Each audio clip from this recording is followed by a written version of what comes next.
Eh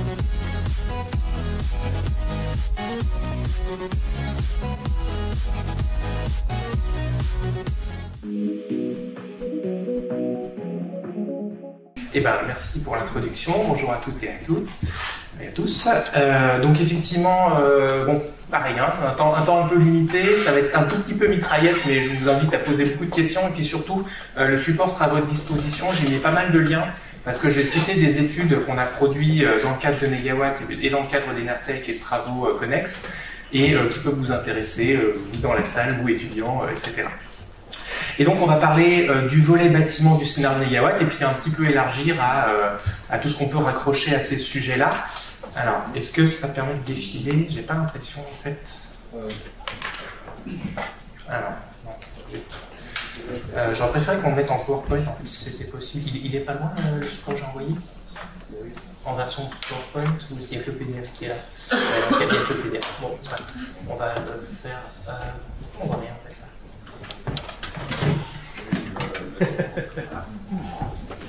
Ah oui, j'ai les slides blancs, ça n'a pas marché très bien. Ah ouais, désolé. Petit. Ah, faut mettre petite pause technique. Je vais commencer à présenter un petit peu les idées. D'abord, l'idée c'était de présenter déjà à quoi ça sert de faire un scénario de prospective énergétique, hein, parce que bon, comme ça peut paraître de remplir du papier pour se faire plaisir.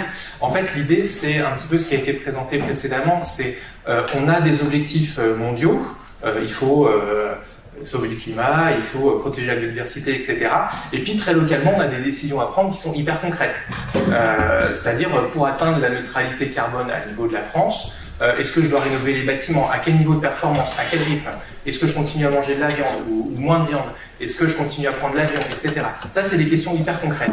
Et un scénario de transition énergétique, ça sert à faire le lien entre le voir global et le agir local. En fait, il s'agit de quantifier une vision possible, il y a plusieurs visions qui sont sur la table aujourd'hui, d'ailleurs je vais en parler, une vision possible de la transition énergétique. Donc il s'agit de quantifier les actions, et derrière, ça nous permet de porter une certaine vision des actions à porter, donc, et après les défendre sur le plan politique, parce qu'évidemment, il y a tout ce qu'on va pouvoir inciter auprès des ménages, avec les limites qui ont déjà été un peu dites, mais faut pas abandonner ce combat-là pour autant. Et il y a tout ce qui va se jouer au niveau politique, politique nationale.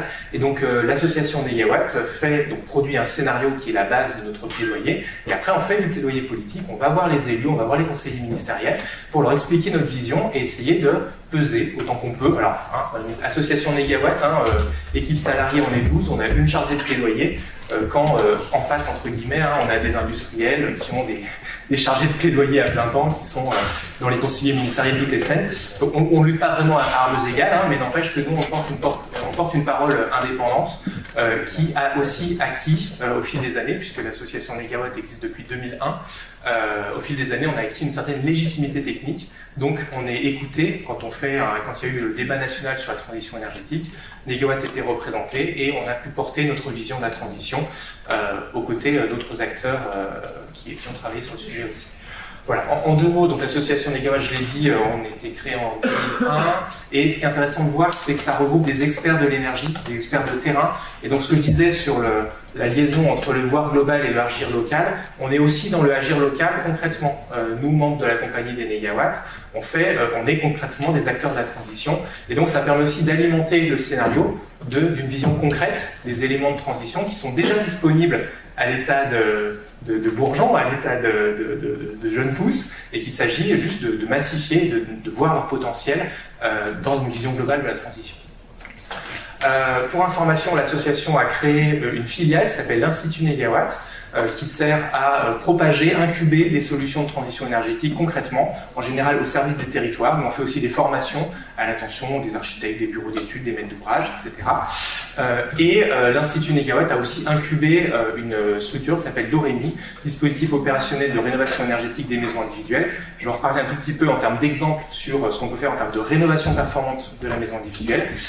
Et donc Doremi, c'est une filiale à 100%, c'est une filiale, qui est plus à 100%, justement, il y a une ouverture de capital de l'Institut, et c'est une entreprise de l'économie sociale et solidaire. Donc ça, c'est ma casquette Négawatt. Je vais aussi parler avec ma casquette Enertech. Donc comme ça a été dit, je suis gérant du bureau d'études Enertech depuis qu'Olivier Sidler nous a passé le relais. On est devenu une SCOP d'ailleurs, au passage. Et donc on agit en maîtrise d'œuvre sur du bâtiment neuf, rénové, tertiaire, logement collectif. On fait des AMO, on fait des campagnes de mesure. Ce qui nous caractérise, c'est ça, parce que ce qui nous intéresse, c'est comment les bâtiments ils marchent dans la vraie vie. Hein. Le papier, ça nous intéresse moyennement, parce que les pingouins ou les ours blancs, bah, le papier, ça les intéresse pas beaucoup. Et de même que la précarité énergétique, c'est des enjeux hyper concrets.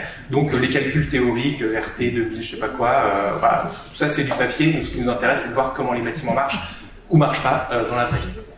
Et puis on fait aussi des formations et des études pour essayer de continuer à propager la bonne parole et à anticiper un petit peu des sujets d'avenir. Par exemple, là il y a une petite illustration, on a travaillé sur la migration de vapeur dans le bâtiment ancien, qui est un sujet assez complexe, mais sur lequel il y a des possibilités. Aujourd'hui on sait traiter tous les murs, quelle que soit leur nature, il ne faut pas faire n'importe quoi, mais en fait on a des solutions pour toutes les configurations. Donc il y a un rapport qui parle de ça, notamment sur notre site. Voilà, le pensée global, agir local, je l'ai dit avec les mains, donc je ne reviens pas dessus. Et puis donc vous connaissez sans doute, il a été cité en introduction, je vous en remercie, le triptyque Négawatt, bien connu maintenant, de sobriété, d'efficacité et d'énergie renouvelable. C'est vraiment une logique de démarche vraiment fondamentale. L'idée c'est toujours de repartir du besoin, questionner le besoin, avant de se dire, je sais pas, je distribue des flyers, je fais de la pub massivement, mais c'est pas grave, je vais recycler du papier. Bah non, on va commencer par dire, ces flyers en fait j'en ai pas besoin, ils sont fondamentalement nuisibles, donc il faut juste arrêter de les utiliser. En fait tout devient plus simple. Je vais citer un philosophe indien assez connu, hein, tu t'aperçois que tout est résolu quand tu te débarrasses des choses superflues, hein, c'est Balou qui dit ça dans le livre de la jungle, et en fait c'est la meilleure façon de décrire la sobriété. En fait on résout une grosse partie du problème juste en se débarrassant des choses superflues. Et c'est pas triste puisque il en faut vraiment peu, très peu pour être heureux. C'est bien les philosophes indiens. Un petit peu plus sérieux, il y a du coup un scénario, ça s'appuie aussi sur une cartographie du paysage énergétique français. Donc là on est en 2019. On voit ici, je pense que je peux pointer avec ça, oui. On voit ici la prépondérance des fossiles, hein. Là-dedans il y a du pétrole, il y a du gaz naturel, du gaz fossile et du charbon. On voit aussi l'importance de l'uranium, hein, de la filière nucléaire, avec ses pertes thermiques. Et puis on a les énergies renouvelables qui existent mais qui sont largement sous-développées. On est d'ailleurs en retard en France par rapport à nos engagements. Et puis ici il y a les usages finaux, donc des usages matières, hein, faire du plastique par exemple, c'est un usage assez difficilement substituable du pétrole. On a tout ce qui est usage de chaleur dans les bâtiments mais aussi dans l'industrie, et tout ce qui va être transport et tout ce qui va être électricité spécifique. Voilà. Donc ça c'est une cartographie qu'on a établie sur l'année 2019, et ce qui est intéressant c'est de voir comment on peut faire évoluer dans le scénario Négawatt. La photo de 2019 a une projection en 2050, donc avec toujours cette démarche de sobriété, d'efficacité et d'énergie renouvelable. Et donc on voit bien que la sobriété et l'efficacité sont hyper importantes, parce que si on refait la transition énergétique, 30 ans de transition énergétique en un seul clic de PowerPoint, c'est quand même assez magique ça. Surtout ce qui est important c'est de voir que les usages ont subi une sacrée cure d'investissement. Hein. Et c'est ça qui est fondamental en fait dans le scénario Négawatt, c'est qu'une fois qu'on a réussi de réduire les usages à ce point-là, là on a la possibilité de faire un scénario 100% renouvelable. Voilà. Et c'est vraiment une condition nécessaire. Si on continue à gaspiller l'énergie comme on le fait aujourd'hui, on n'aura aucune chance de réussir un scénario 100% renouvelable et la transition énergétique en général. Voilà, ça c'est vraiment les fondamentaux du scénario en quelques mots. Et puis voilà, l'idée c'était de faire un focus plutôt bâtiment, donc je vais tout de suite me concentrer sur le bâtiment, et puis aborder ça par le parc de logement, avec ce graphique qui vous montre ici la présentation. On va regarder d'abord le premier barreau, le parc existant en année 2000. On a ici en jaune des logements vacants et des logements résidences secondaires, d'accord, donc sur lesquels on va avoir des projections de sobriété, enfin de ralentissement de leur croissance, voire de réutilisation en logement principal. On va avoir en orange ici le parc non rénové, le parc non performant, celui d'avant 2000, a fortiori le parc d'avant 75, pas isolé du tout.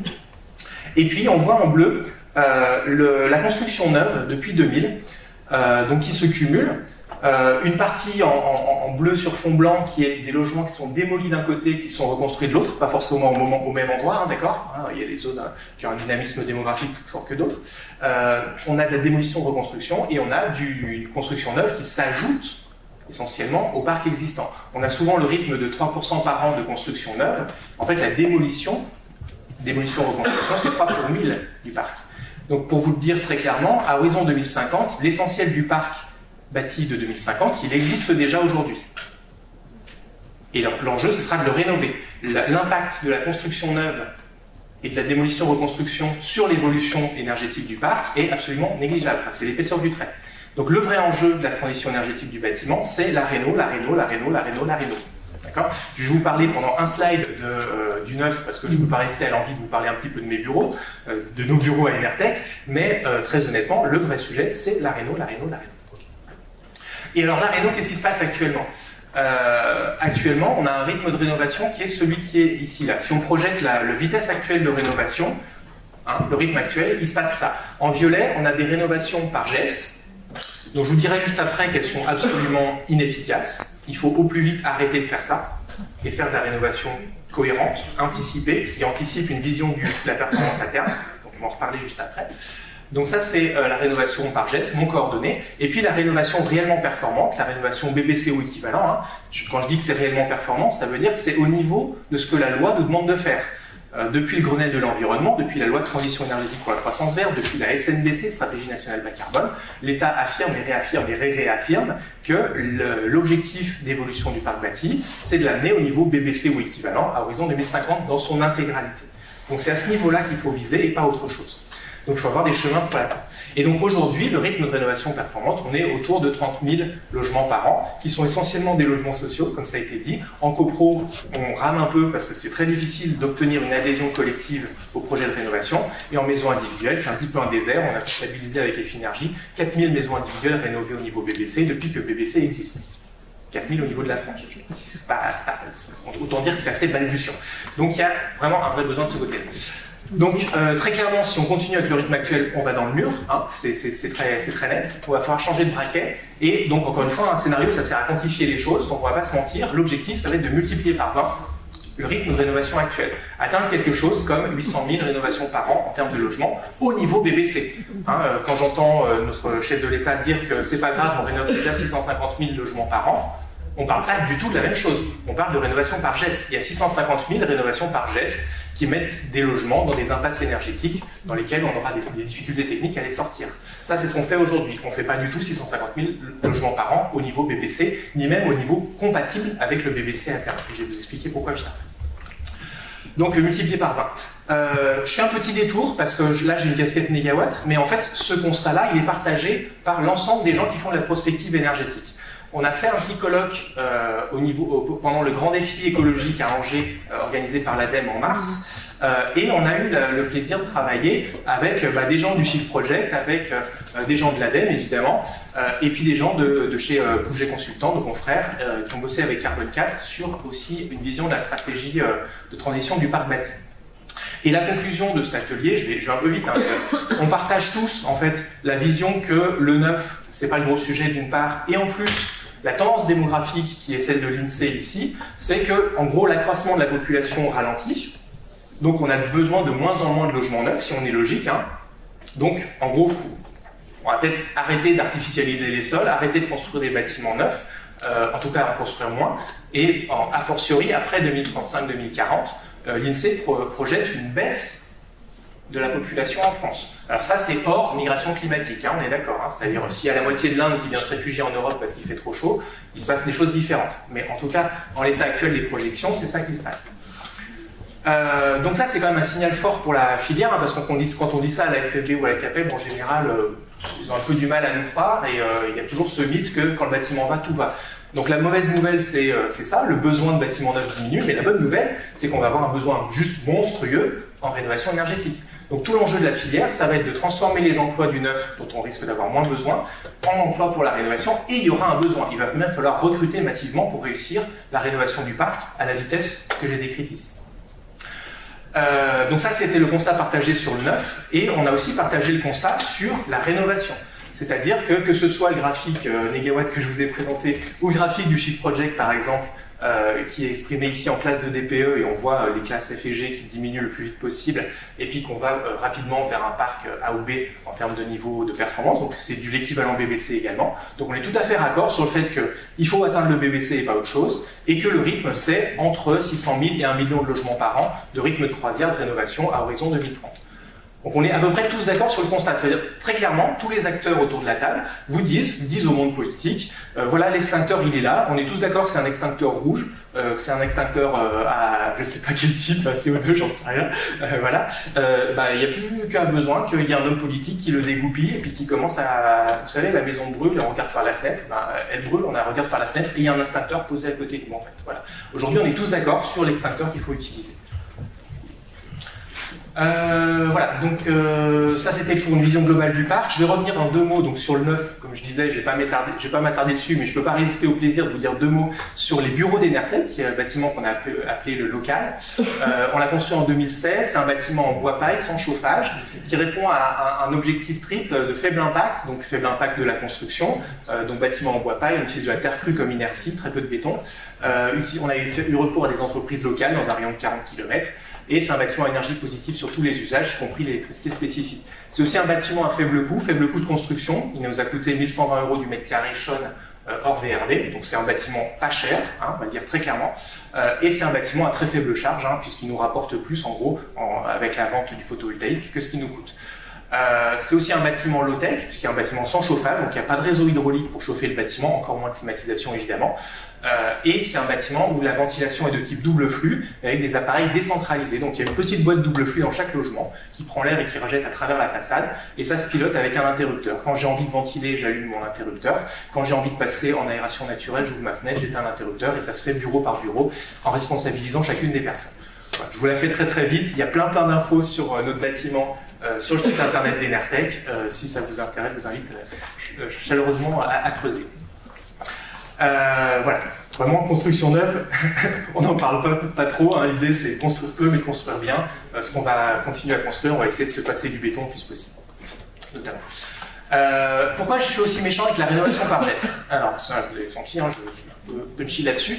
En fait, là je cite une étude qu'on a réalisée pour l'ADEME avec Dorémy et Enertech, qui est disponible sur la librairie ADEME, ça a été remis en janvier 2021, et on se dit déjà c'est quoi une rénovation performante? Est-ce qu'on est déjà d'accord sur ce que c'est? Je vous ai dit, performante ça veut dire BBC, ok, ça d'accord, mais c'est aussi une maison qui est saine, qui préserve le bâti, hein. Si on rénove et qu'on crée des pathologies, c'est pas une rénovation performante, et qui va être confortable été comme hiver, ça c'est un peu notre objectif partagé. Une fois qu'on a ça en tête, comment on fait pour atteindre une rénovation performante si on veut le faire par étapes? Et donc je vais prendre un cas un petit peu difficile, le cas de la liaison entre la menuiserie et l'isolation des murs par l'extérieur. Si j'ai une maison non performante, il n'y a pas d'isolation, il y a une menuiserie ancienne. Première étape, je remplace ma menuiserie, j'ai entendu parler du confort d'été, donc je rajoute une protection solaire, ok, par exemple un volet roulant, c'est pas la meilleure, mais c'est ce qui se fait le plus, bon voilà, c'est comme ça. Donc je mets mon rail de volet roulant comme ça. Très bien, j'arrive 5 ans après, je veux faire une isolation par l'extérieur. Alors là, j'ai plein de problèmes. Déjà, ma menuiserie n'a pas de dormant élargi, donc j'ai pas la place de faire un retour d'isolant. Donc déjà, de base, pont thermique garanti, condensation sur le dormant de la menuiserie, possibilité de pathologie. Donc ça déjà, c'est mal commencé. Au niveau du rail de volet roulant, j'ai un obstacle, je ne peux pas isoler entre le rail de volet roulant et la menuiserie, donc ça renforce encore le pont thermique. Et si on va jusqu'au bout, ici c'est quasiment impossible de faire une reprise d'étanchéité à l'eau. Donc j'ai en plus un risque de pathologie à l'eau, à la pluie, hein, au niveau de mon isolant, au niveau des tableaux. Donc là on a un truc qui ne marche pas. Ça c'est la vue en plan. Quand on regarde la vue en coupe, il y a un autre problème encore plus difficile, c'est la question du coffre de volet roulant. Si j'ai pareil, je mets un coffre de volet roulant comme ça parce que j'ai pas d'isolation à l'intérieur, donc j'ai pas la place de mettre un coffre intérieur. Donc en général c'est comme ça que ça se finit. Et quand je veux faire mon isolation par l'extérieur, au mieux je viens me coller contre le coffre. Donc les coffres, vous savez, c'est pas isolé, hein, en face. Il y a éventuellement 2 cm d'isolant en face intérieure, un espèce de capot qui fuit la première fois qu'on le démonte, et c'est à peu près tout. Et donc ici il n'y a pas d'isolant. C'est-à-dire qu'ici j'ai un pont thermique monstrueux, j'ai à peu près 10 cm pas isolé, en contact avec le chaînage de mon mur, avec le linteau. Ici, en partie basse, même problème. Vous savez, il y a un drainage de fond de feuillure en bas des menuiseries, les petits trous, là, ça sert à faire sortir de l'eau. On n'a évidemment pas le droit de mettre la bavette en recouvrement de ces drainages de fond de feuillure. Donc la bavette, elle est forcément là. Il me reste à peine 1 cm d'isolant. Pareil, faiblesse thermique, possibilité de pont thermique, etc. Donc ça marche juste pas du tout, en fait. Ça marche juste pas du tout. Si j'ai pas le dormant élargi, si j'ai mis mon volet roulant n'importe comment, ça marche juste pas du tout. Si je fais les 2 actions en une seule étape, hein, c'est ce qu'on privilégie dans Dorémy, c'est ce qu'on privilégie dans une approche BBC cohérente, on essaye de tout faire en une fois. Et bien là, par contre, on a la possibilité de faire ce détail-là, c'est-à-dire, là c'est le meilleur détail, il y a plein d'autres façons de faire, hein, mais c'est le détail que moi je trouve le meilleur. Les menuiseries, on les déplace au nu extérieur du mur, en tunnel, et là, le raccord, il se fait sur un dormant élargi, mais il n'y a même pas besoin de se payer des retours en ébrasement, c'est quasiment, enfin c'est moins cher, et l'intégration esthétique peut se faire avec un coffre de volet roulant dans l'épaisseur du TE, en gardant une rupture de pont thermique ici, évidemment. Et donc, on a une intégration qui est meilleure sur le plan technique, qui est moins chère en termes de travaux, et qui, esthétiquement, architecturalement, est bien meilleure, bien plus jolie. Donc, c'est tout gagnant de faire ces deux postes en même temps. On a vraiment tout à perdre de les faire en deux étapes séparées. Donc voilà, ça c'est un exemple parmi tant d'autres. Je vous invite vraiment à la lecture du rapport qui a été cité précédemment, et du deuxième rapport qui vient juste d'être publié en avril 2022, qui reprend des schémas. En fait, là, le schéma que je vous ai montré sur l'interface mur-menuiserie, c'est un exemple. On a une 70, je crois, fiches d'interface qui posent aussi problème à différents degrés. Hein. Je vous ai cité une fiche un peu costaud quand même, hein. Mais celle-là, par exemple, elle n'est pas évidente non plus. Isolation en comble et ITE. Si on applique strictement les règles de l'art, on fait ce détail-là, et ce détail-là, il ne marche pas. Voilà, donc grosse vigilance, et on communique là aussi avec ces fiches grand public qui sont à l'attention des espaces info-énergie, des conseillers France Rénov', etc. Et de tout le monde qui veut bien communiquer là-dessus, des ALEC, etc. Voilà, alors je vous ai dit du mal de la rénovation par geste. Pour rétablir un petit peu l'équité, c'est bien que je vous dise aussi du bien de la rénovation BBC en une fois, hein, pour redonner un petit peu d'optimisme.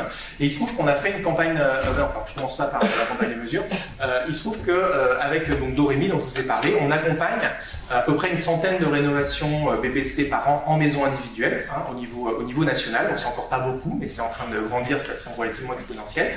Et donc on a voilà, des fiches références qui sont sur le site de Dorémy, et on atteint effectivement une division par 4 à 6 de la consommation de chauffage de ces maisons après rénovation, avec un investissement entre 40 et 80 000 euros, qui est essentiellement financé par les subventions directes et le prêt à taux zéro. Vous savez que le prêt à taux zéro vient de passer de 30 000 à 50 000 euros sur 20 ans. Donc quand je fais une rénovation performante niveau BBC, j'ai mes subventions directes, on va dire 15-20 000 euros actuellement, selon les revenus, etc. Et derrière, vous avez 50 000 euros que vous pouvez mobiliser en prêt à taux zéro. Ça veut dire que mes 40 à 80 000 euros, vous les couvrez en tout ou partie avec des solutions de financement.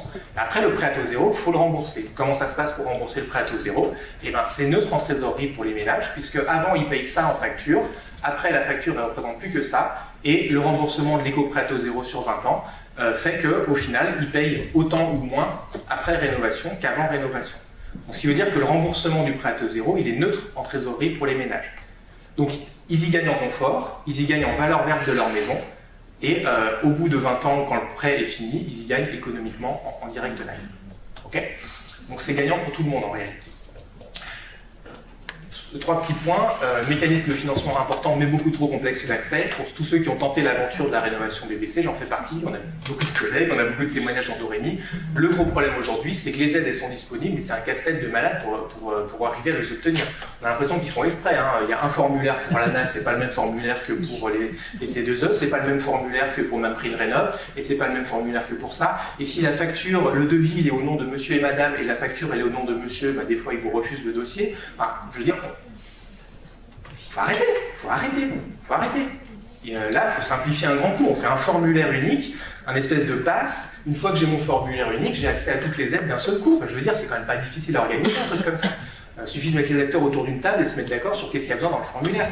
Enfin, bon, ça paraît quand même dingue qu'on n'est pas capable de faire ça. Donc voilà. Donc c'est possible, c'est un peu un parcours du combattant, mais c'est possible. Et non seulement c'est possible, mais ça marche. Alors j'en arrive à ma campagne de mesure. On a fait une campagne de mesure sur 100 maisons rénovées BBC un peu partout en France. Donc il y a une trentaine de maisons Dorémy, il y a 70 maisons BBC classiques, calculées par la méthode BBC classique. Et en bonus, on a une dizaine de maisons Energy Strong, donc rénovées à énergie positive. La bonne nouvelle de ce rapport, vous avez tous les livrables sur le site qui est là, chez Finergie. La bonne nouvelle de ce rapport, désolé pour le graphique un peu compliqué, mais comme ça vous savez, c'est juste pour dire que en fait, la dent de scie en rouge ici, c'est l'objectif BBC tel qu'il était défini par le label BBC. Vous savez, c'est 80 kWh par mètre carré, 5 usages, modulé du climat et de l'altitude, blablabla. Donc ça vous fait cette espèce de dent de scie ici. Et là, en barreau, vous avez les consommations effectivement mesurées sur ces 100 maisons. Et donc on voit que la quasi-totalité de ces maisons atteignent leur objectif. Si on se donne 20% de tolérance, ce qui n'est pas déconnant vu le niveau de performance auquel on atteint, eh bien on a 95% des rénovations BBC qui atteignent leur objectif. D'accord ? Donc on est sur un taux de succès qu'on n'a jamais vu en campagne de mesure. On va être très clair, hein, quand on fait des campagnes de mesure chez Enertech, en général on arrive, on se dit bon, il y avait le calcul RT, bon, on sait que le calcul RT il est très faux, donc on va mesurer quelque chose qui va forcément être supérieur au calcul RT, et on sait que c'est normal, on va discuter. Là, on a quelque chose qui est même conforme au calcul RT, on s'y attendait même pas, quoi, c'est un truc de fou. Donc vraiment un succès franc et massif de cette rénovation complète et performante. Je vous passe un petit peu les éléments. C'est une étude de multicritères, hein. C'est une campagne de mesure, mais c'est aussi une étude multicritère. On a suivi la qualité d'air dans les logements et des conclusions intéressantes sur la ventilation, notamment sur la double flux.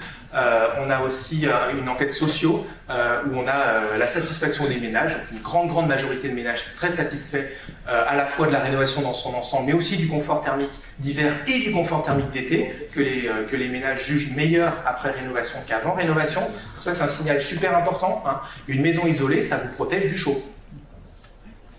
Une maison isolée, ça vous protège du chaud pour peu qu'on adopte quelques gestes d'aération nocturne ou d'aération matinale qui vous déchargent la maison le matin. Et donc, voilà, les gens sont très contents, en fait, de ces rénovations. Je vous renvoie à la lecture du rapport, parce que le temps étant compté. Et pour conclure en quelques mots sur les mesures prioritaires qu'on a identifiées au niveau de l'association Mégawatts sur le secteur du bâtiment. Donc vous l'avez compris, rehausser la qualité des rénovations, c'est vraiment la priorité. Aujourd'hui, on mobilise une main-d'œuvre énorme et des subventions énormes pour aider des rénovations par geste, qui se ferait même si l'État ne les subventionnait pas. On va être clair, hein, changer ses fenêtres, les gens le font, pas pour sauver la planète, ils le font parce que la fenêtre elle est vétuste, ils ont envie de la changer. Elle ne serait pas subventionnée, a priori les gens le feraient quand même. Donc recentrer les aides de l'État sur ce qui est souhaitable, faire du BBC ou BBC par étapes bien coordonné, et ce qui a besoin d'être vraiment accompagné, ce qui a vraiment besoin d'être financé. Donc les budgets, on les met là-dessus, les emplois du BTP qui aujourd'hui sont dispersés sur la rénovation par geste, on les concentre sur la rénovation BBC également. Donc qualité des rénovations, accélérer le rythme des rénovations performantes, donc ce basculement-là, et puis un accompagnement de la qualité, et surtout un financement simple et accessible. Encore une fois, on a besoin d'une simplification radicale de ces mécanismes de financement. C'est pas rajouter un chapeau de plus autour d'objets disparates qui fait vraiment simplifier les choses. Et enfin, soutenir la structuration de la filière, je vous l'ai dit, on va pouvoir jongler avec les emplois actuels pour commencer. Pendant les 5 ans qui viennent, on a assez de ressources dans le BTP pour transférer la réno par geste sur la réno BBC, transférer le neuf qui va ralentir sur la réno BBC, mais au bout de 5 ans à peu près, on va avoir besoin de main-d'œuvre en plus, on va recruter de façon nette sur le bâtiment. Donc ça veut dire penser dès aujourd'hui les métiers dont on aura besoin, structurer les filières et former pour faire du BBC. C'est pas pareil de faire de la réno par geste et de penser collectif dans un groupement d'artisans pour faire du BBC où toutes les interfaces sont importantes et toutes les interfaces doivent être bien traitées. Donc il y a vraiment un enjeu de formation là aussi. Je vous renvoie au chapitre 3 du scénario Négawatt, le lien hypertexte est dans le support, pour plus de détails. Pour aller plus loin et pour les curieux, donc là je donne les références bibliographiques de tous les rapports que j'ai cités. Plus en bonus, je vous ai mis pour les très curieux, ceux qui s'intéressent à l'électricité spécifique dans les logements, on a fait une campagne de mesure qui s'appelle Panel sur 100 logements partout en France, représentatifs statistiquement. Donc on a une nouvelle cartographie toute fraîche de ce que consomment les logements en termes d'électricité. Hein. En spoiler, le poste froid reste toujours le premier poste de consommation des logements, même s'il a baissé. Et un autre rapport sur l'eau chaude sanitaire, qui s'appelle ESPECT, où là aussi le rapport vient d'être publié, avec une vision de qu'est-ce qu'on peut faire des 2 tiers de ballons électriques présents des ballons électriques présents dans 2 tiers des logements en France. Qu'est-ce qu'on peut en faire en termes de surisation, en termes de meilleure régulation, en termes de matériel hydroéconome et en termes d'adaptation des usages. Donc ça, c'est aussi le lien. Et puis, voilà, le local, j'en ai parlé aussi. Voilà, il me reste à vous remercier et à prendre vos questions.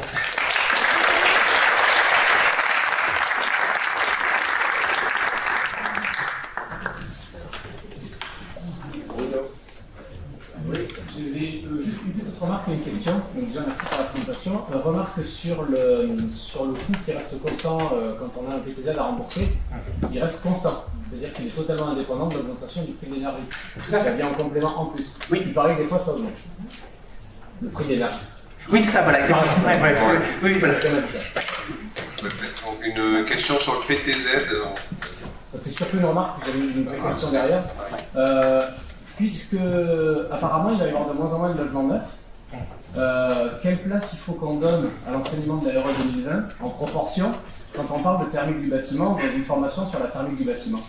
Je prolonge un peu la question. Moi j'avais envie de demander un peu par rapport à nous, là, formation Bac+3, qu'est-ce que vous attendez? Oui, alors donc du coup, effectivement, je partage votre analyse. Effectivement, là, j'ai pris la photo au niveau de l'équilibre en trésorerie à la première année après la rénovation. Donc, on est sur un équilibre en trésorerie. Mais effectivement, si on se projette quelques années après, le prix de l'énergie va continuer à augmenter, alors que la valeur du remboursement du PTZ va être constante. Donc, les ménages deviennent gagnants nets au bout de quelques années, assez vite. Ça mérite d'être souligné.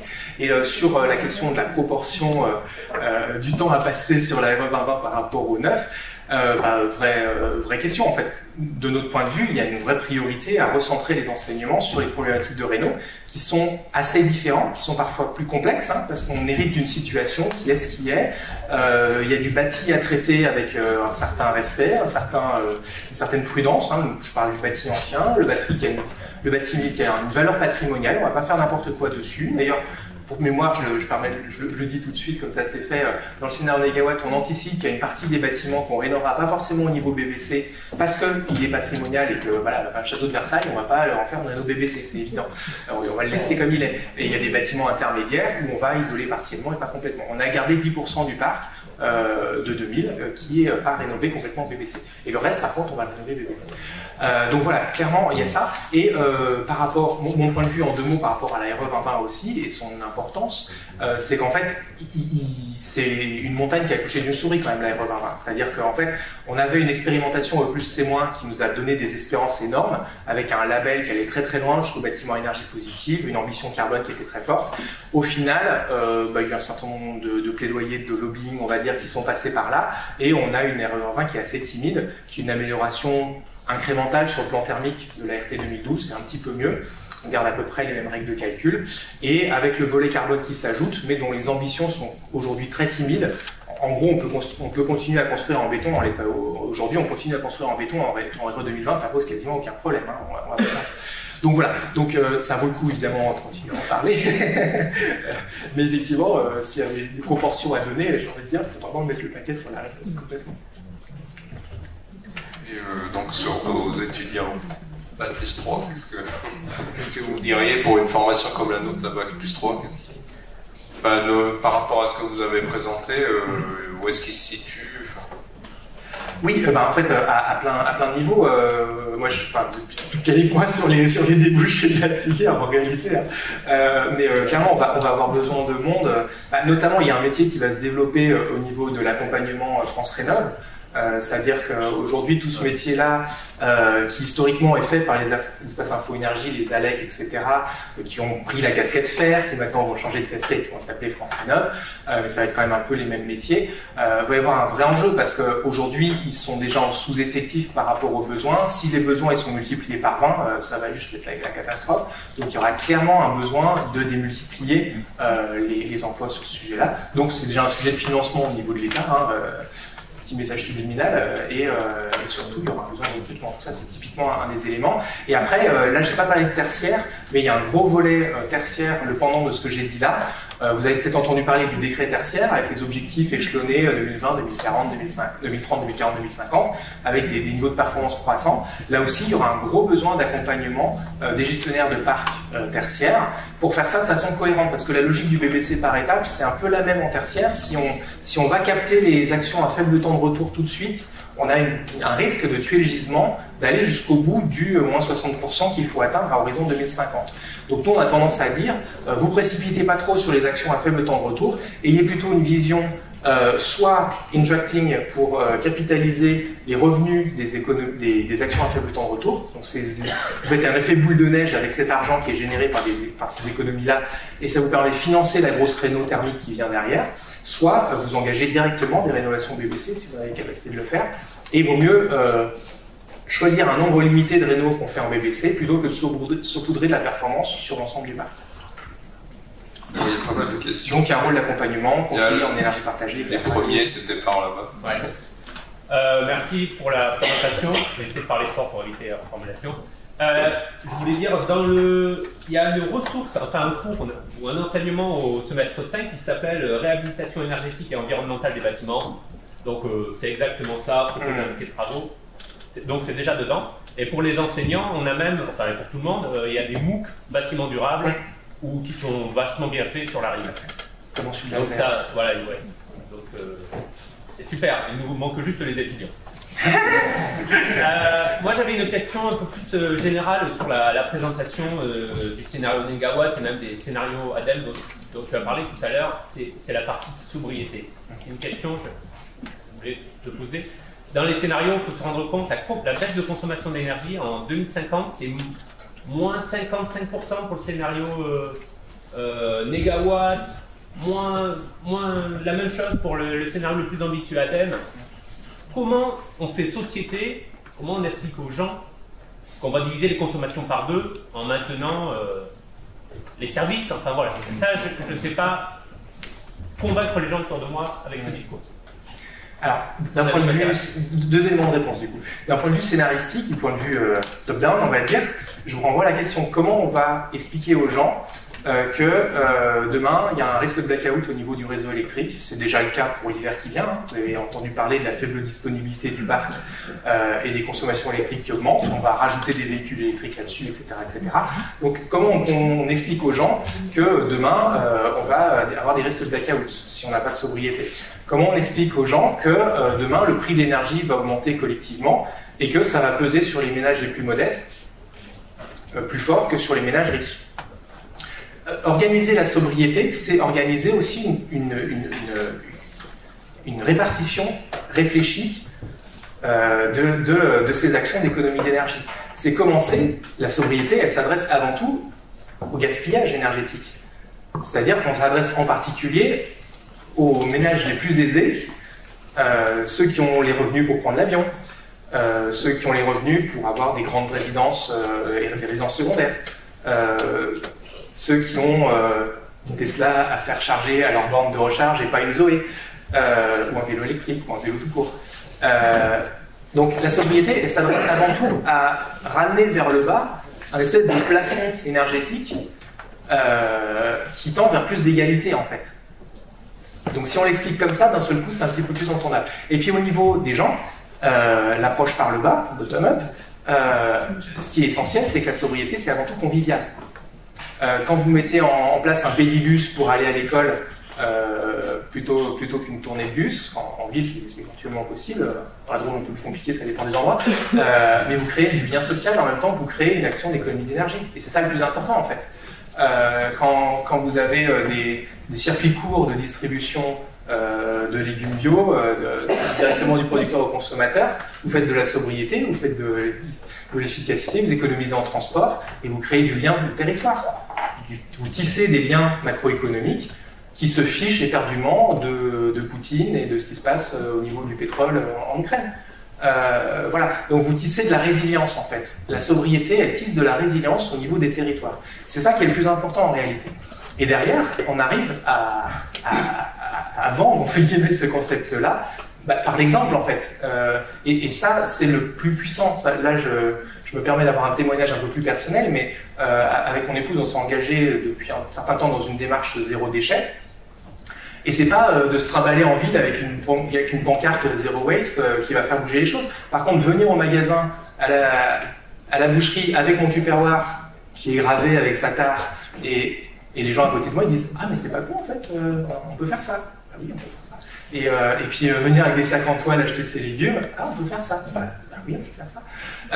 Et donc voilà. Et en fait la pédagogie par l'exemple c'est la plus forte. Donc plus on est nombreux à passer le premier pas, plus il y a un effet boule de neige qui peut s'enclencher. C'est la meilleure pédagogie, honnêtement. Baptiste. Merci beaucoup pour la présentation.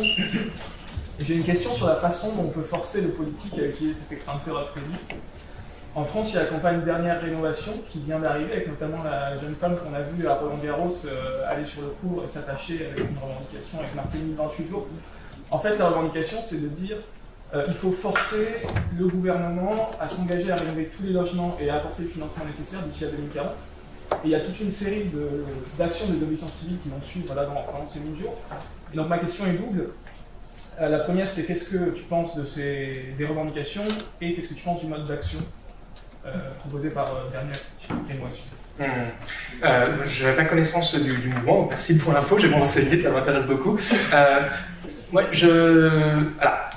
réponse compliquée. Au niveau de l'association, on est clairement dans une position de dialogue avec les pouvoirs publics.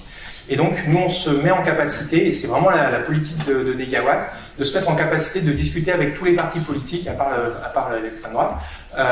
On est en capacité de discuter avec tous les partis politiques, c'est-à-dire qu'on a quelque chose qui est entendable. Donc, par exemple, on ne va pas trop loin sur la décroissance, on ne va pas trop loin sur il y a des choses sur lesquelles on avance doucement. Ça ne veut pas dire que ce n'est pas des leviers qu'il faudra activer, c'est-à-dire si on se plante sur la façon de faire la transition à la Negawatt, si on n'y arrive pas, on va forcément être obligé de dégainer des solutions plus radicales derrière. Donc moi, je n'oppose pas du tout les modes de lutte.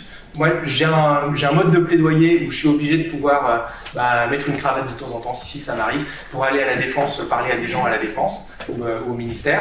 Voilà. Et donc ça, c'est mon mode d'action. Et après, c'est hyper complémentaire avec d'autres modes d'action qui vont peut-être mettre la pression d'une autre façon.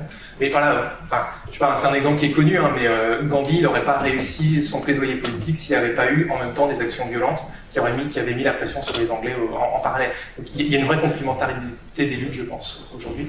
Et c'est intéressant de voir aussi qu'il y a un mouvement de fond dans l'opinion publique. Il y a eu un sondage qui a été publié ce début de semaine sur l'acceptation des Français sur l'hypothèse d'une obligation de rénover les bâtiments. Jusque-là, on avait des opinions favorables d'une courte majorité, 55%, quelque chose comme ça. Là, on est sorti sur des choses à plus de 80% d'opinions favorables à des formes diverses d'obligations. C'est quand même des obligations de mise en location, de plafonnement de loyer, voire des obligations plus fortes, et avec une adhésion des Français qui devient non seulement majoritaire, mais fortement majoritaire. Et ça, c'est un basculement énorme, parce qu'aujourd'hui, les pouvoirs publics, parce que vraiment, si on veut avancer sur la réno, la question de l'obligation va se poser assez vite. Aujourd'hui, quand on va dans les ministères et qu'on leur dit qu'il faut rénover, ils nous disent mais oui, on sait qu'il faut rendre la rénovation obligatoire, on le sait. Simplement, aujourd'hui, on pense que politiquement, c'est pas acceptable. Ça, c'est en train de changer, il faut le faire savoir, il faut le dire. Et ce type d'action, ça permet aussi de le dire. On va faire un retour ancien DUT GTE, j'ai bossé pendant 10 ans dans une ALEC, donc j'ai un peu le retour d'expérience et je suis complètement d'accord avec tout ce que vous avez dit sur la présentation, c'est exactement ce qu'on a vécu. On a vécu aussi d'autres choses qui sont plus compliquées au niveau financièrement pour la rénovation, pour financer. Donc d'abord l'accès aux aides. On est quand même payé, on paye du bac plus 3, du bac plus 5 pour expliquer comment on récupérait les aides financières. Donc on en est quand même là. Moi ils étaient 10 quand je suis arrivé, ils sont 35 aujourd'hui. Voilà, où est-ce qu'on en est. Donc c'est un petit peu compliqué, l'État s'est complètement désengagé de ce financement-là. L'ADEME est plus financeur, donc c'est la région, c'est les collectivités locales, c'est les EPCI, c'est les comités de communes, c'est les métropoles, etc. qui portent ça. Donc le financement il est là, c'est là-dessus aussi qu'on peut aller jouer et avoir un peu plus de pouvoir, puisqu'en fait les décisionnaires sont plus au niveau de l'État, mais sont au niveau des collectivités locales. Donc en fait ils sont plus proches de nous pour l'essentiel du financement des ALEC, des espaces info-énergie, voire même des aides financières, puisque maintenant la région a beaucoup plus de financement pour faire des aides financières locales, qui reposent sur les C2E via différents financements. Et voilà. Donc il y a quand même beaucoup de choses à faire beaucoup plus localement qu'avant, donc ça c'est plutôt une bonne nouvelle également, même si les acteurs sont un peu différents. L'ADEME est un bon acteur. Il y a une grosse guéguerre entre l'ANA et l'ADEME qui fait que ça va problème aussi pour aller récupérer ces aides financières. Et sur le financement, en fait, il faudrait profiter des ALEC, des plateformes de la rénovation énergétique, qui sont potentiellement des gros porteurs d'emploi pour nos jeunes aussi, parce que c'est typiquement un bac plus 3 qui est optimisé pour faire ces jobs-là. Enfin, moi, en étant en bac plus 3, j'avais vécu. Et ils ont ce recrutement-là, parce que en fait, il y a deux gros avantages, c'est que d'une part, là aujourd'hui ils sont tellement en rechargement qu'ils recrutent des anciens cuisinistes, des anciens archivés intérieurs, des anciens archis, tout simplement parce que ces gens-là ont des retours d'expérience sur comment on fait une rénovation. Ils ont rénové des cuisines, et les gens n'étaient pas bien dans leur logement quand même. Ils ont mis 20 000 dans une cuisine et ils sont toujours pas bien parce qu'ils ont froid. Donc voilà, des choses comme ça. Et on peut y arriver par plein de moyens différents.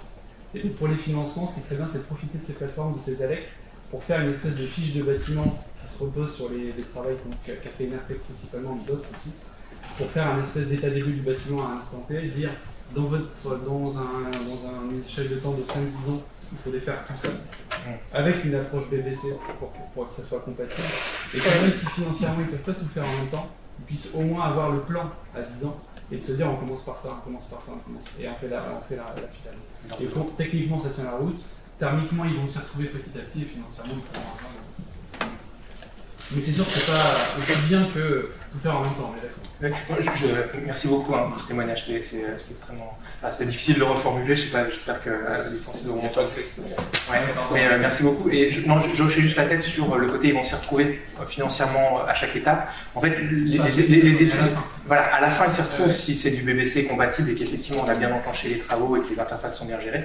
Mais chaque étape, en général, n'est pas rentable parce que j'aime bien l'image du barrage, en fait, où je commence par mettre des pierres dans un barrage. La première pierre, l'eau fait le tour de la pierre et il ne se passe rien en fait. Quand j'ai 3 pierres, l'eau continue de faire le tour des 3 pierres. Il faut que le barrage soit complet pour que vraiment l'eau monte dans le barrage, le confort soit meilleur et qu'on commence à réguler le flux d'eau. Donc voilà. Donc en général, les étapes intermédiaires ne sont pas rentables, mais c'est une fois que c'est bouclé, oui, tout à fait. Ouais. Merci. La Beaufort. Merci beaucoup pour la présentation, c'est vraiment assez intéressant votre travail. Moi j'avais quelques questions, plusieurs, mais du coup je vais essayer de les poser rapidement. Vous positionnez dans une rénovation BBC immédiate. Qu'est-ce que vous pensez du passeport énergie qui est expérimenté dans certains pays pour justement penser cette BBC mais sur du plus long terme parce que je vois pas forcément les financements. Ma deuxième question, c'était vis-à-vis de l'étude sociale que vous avez fait.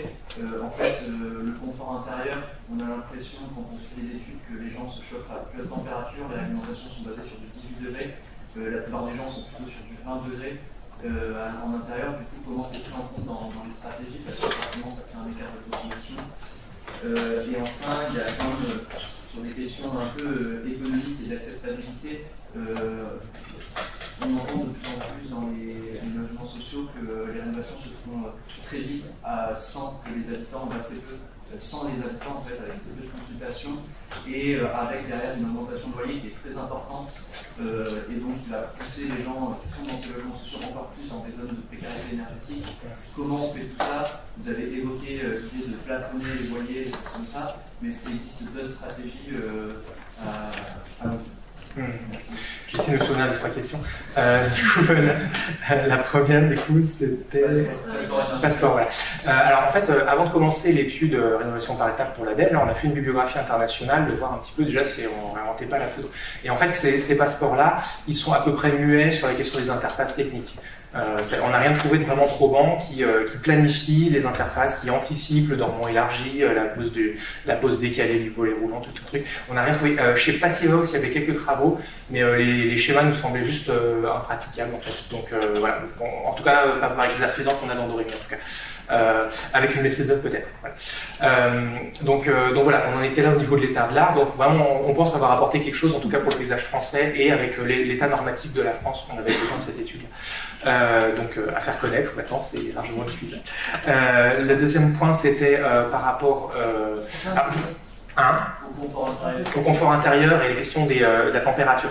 En fait, donc déjà, la Greux 2020, ils ont actualisé, on suppose que les bâtiments sont à 20 degrés, avec toujours un ralenti à 17 qui est un peu bête, mais enfin, bon, déjà, ils nous ont un peu écouté sur le fait que c'est plus 19, c'est 20 degrés. Bon, c'est encore un peu en dessous de la réalité. Donc, dans nos campagnes de mesure en collectif, on mesure 21 ou 22 degrés en général dans les collectifs. Et par contre, dans Perfilmine, on a mesuré 20 degrés tout pile.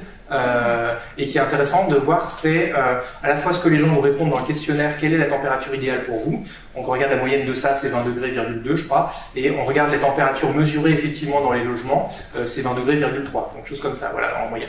Donc vraiment, on est sur une cohérence sur ce que les gens veulent et ce que les gens obtiennent, donc ça c'est assez satisfaisant. Donc, dit autrement, il n'y a pas d'effet rebond.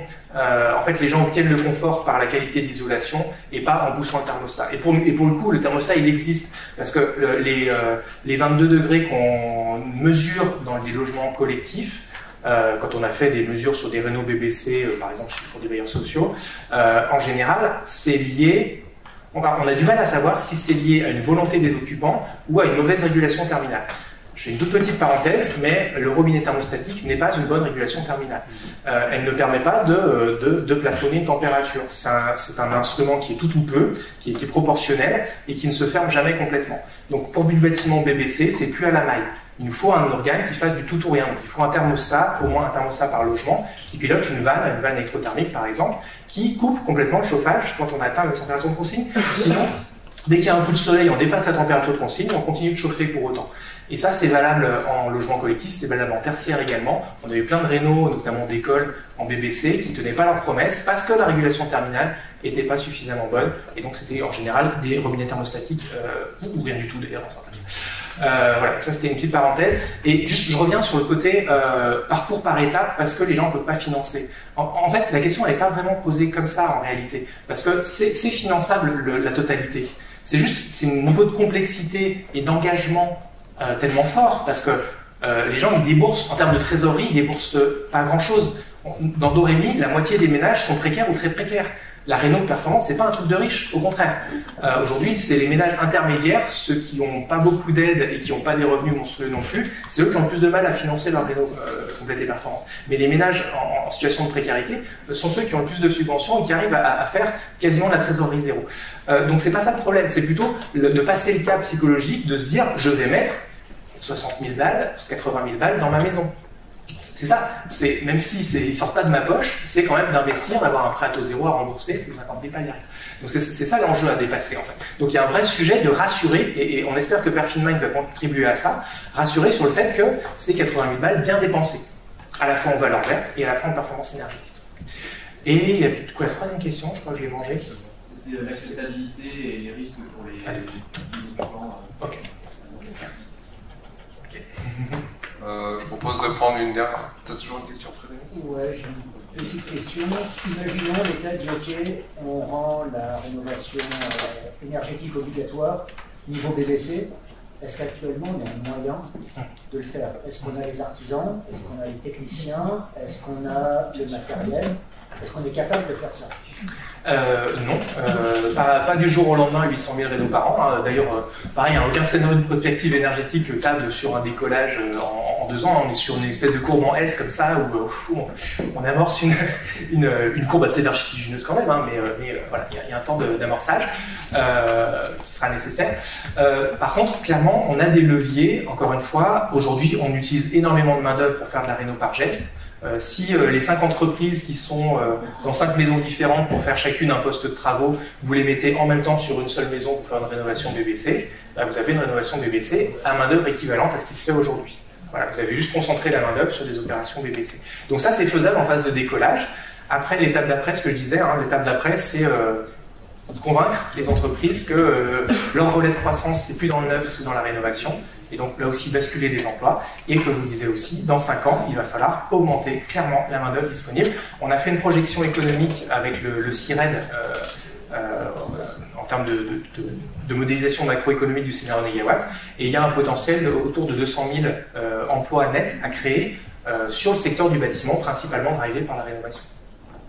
Donc clairement, il y a de l'emploi net à créer, ce qui est plutôt une bonne nouvelle, on va pas se mentir, mais ça veut dire qu'il nous faut quand même 4-5 ans pour former les gens et les faire venir, sachant que par ailleurs, on a une pyramide des âges de l'artisanat qui est assez élevée, on va dire. On a pas mal d'artisans qui sont autour de la cinquantaine, qui se rapprochent de la retraite, donc qui vont plutôt partir à la retraite dans les 10 ans qui viennent. Donc ça veut dire qu'il y a en plus accroître et renouveler en même temps cette main. Donc il y a du job. Il y a du boulot. Et il faut juste une petite remarque. Du job qui a du sens. Pour info, les CFA et tout ça sont déjà adaptés. Nous, on envoie les étudiants en CFA pour apprendre les brasures, les soudures, etc. Et le formateur leur a dit, nous, on ne forme plus les chauffagistes plombiers pour faire du neuf, c'est fini. On a arrêté, ça ne sert plus à rien, parce qu'il n'y a plus de chauffage dans la maison, déjà. Et du coup, très très peu. Et du coup, on les forme sur la rénovation. Donc, à s'adapter, à les bricoler dans des endroits exigus, à rénover les trucs. Mais là, on parle vraiment sur les plombiers, entre guillemets, de base, quoi. Et du coup, il n'y a que nous, entre guillemets, il n'y a que les GTE qui arrivent à avoir la vision globale entre régulation terminale, les émetteurs, le dimensionnement du système de chauffage, l'isolation du bâtiment. Il n'y a que GC qui peut éventuellement venir aider. Et je veux dire, voilà, on est quand même les seuls à avoir cette vision globale sur les systèmes, l'usage et le dimensionnement en amont. Donc là, l'enjeu, il est chez nous. Et j'ajoute juste un tout petit mot sur la formation des artisans. Il nous manque des ventilistes. Des gens qui font de la ventilation. Aujourd'hui, c'est des électriciens ou des plombiers, des chauffagistes qui font de la ventilation. En général, ils sont assez mal formés. Voilà. Heureusement, on a du matos qui se branche comme du Lego. Hein. Ça peut le faire en maison individuelle, mais très honnêtement, on a besoin de ventilistes professionnels formés à la ventilation performante. Petit appel du pied aussi. Bien, merci beaucoup.